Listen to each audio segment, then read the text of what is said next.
अब आपको वो तस्वीर दिखाते हैं जिनकी आज पूरी दुनिया में सबसे ज़्यादा चर्चा हो रही है, और ये तस्वीर है अमेरिका और चीन के राष्ट्रपति डोनाल्ड ट्रंप और शी जिनपिंग की।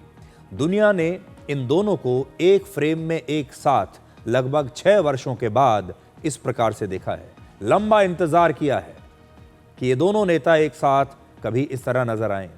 ये दोनों वैश्विक राजनीति की वो धुरी हैं जो एक दूसरे के आमने सामने खड़ी हैं और बहुत कम एक साथ दिखाई देती हैं। डोनाल्ड ट्रंप और शी जिनपिंग के बीच आज साउथ कोरिया के बुसान में एक बहुत ही महत्वपूर्ण बैठक हुई। बैठक में क्या हुआ ये हम आपको बाद में बताएंगे, लेकिन पहले इन तस्वीरों को देखिए जिनसे आपको अपने आप समझ में आ जाएगा कि इन दोनों नेताओं की मीटिंग में क्या हुआ होगा। इन तस्वीरों को अगर आप ध्यान से देखेंगे तो आपको समझ में आएगा कि डोनाल्ड ट्रंप बहुत उत्साह में है। वो बहुत गर्मजोशी के साथ शी जिनपिंग से हाथ मिला रहे हैं, बीच बीच में शी जिनपिंग की तारीफ भी कर रहे हैं और कह रहे हैं कि हम दोनों की बहुत ही अच्छी मीटिंग होने वाली है। लेकिन दूसरी तरफ अगर आप शी जिनपिंग को ध्यान से देखें तो उनका चेहरा भावहीन है। उनके चेहरे पर न तो कोई मुस्कुराहट है, न गर्मजोशी है और न ही कोई तनाव है।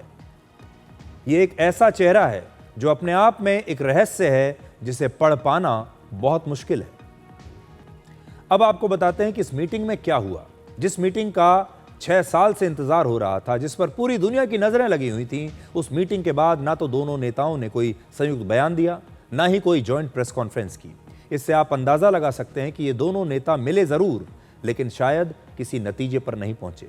और जब बताने के लिए कुछ है ही नहीं तो संयुक्त बयान या प्रेस कॉन्फ्रेंस की जरूरत ही नहीं पड़ी। लगभग 100 मिनट तक राष्ट्रपति डोनाल्ड ट्रंप और शी जिनपिंग के बीच मुलाकात हुई, और इस बैठक के बाद जब ये दोनों नेता बाहर आ रहे थे तब भी उनकी बॉडी लैंग्वेज में कोई उत्साह नहीं था। शी जिनपिंग पहले जैसे ही इमोशनलेस दिख रहे थे और ट्रंप का उत्साह भी तब तक ठंडा पड़ चुका था। ट्रंप के साथ शायद ऐसा पहली बार हुआ होगा जब कोई दूसरे देश का नेता उन्हें उनकी गाड़ी तक छोड़ने नहीं गया।